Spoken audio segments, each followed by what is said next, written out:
The EU-Mercosur trade deal is a controversial one, largely being held up by concerns over the destruction of the Amazon rainforest in Brazil. Its government acknowledges this and says it is willing to work on finalising any agreement.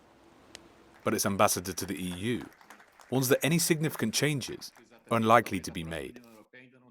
Ninguém está falando em reabrir o acordo. Nobody is talking about reopening the deal. That is completely out of the question.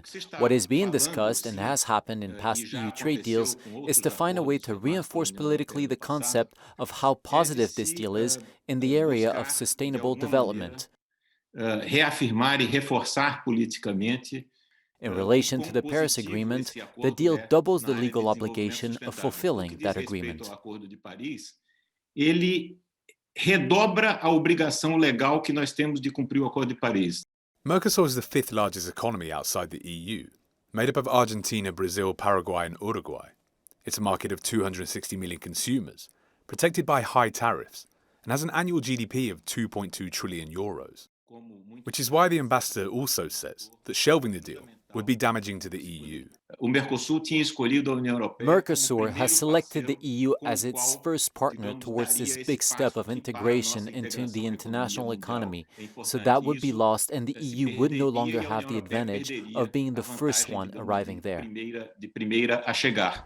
Since the Bolsonaro administration came to power in 2019, Brazilian deforestation has skyrocketed.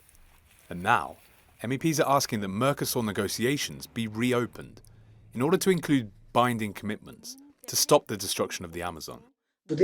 We could be, in a few years or decades, experiencing a new pandemic due to Amazon deforestation, since contact between wild species with cattle, for example, can eventually lead to human contamination from new viruses, as we have seen with previous outbreaks. So, to have trade deals without including all the possible environmental and social costs is collective suicide, as well as political suicide.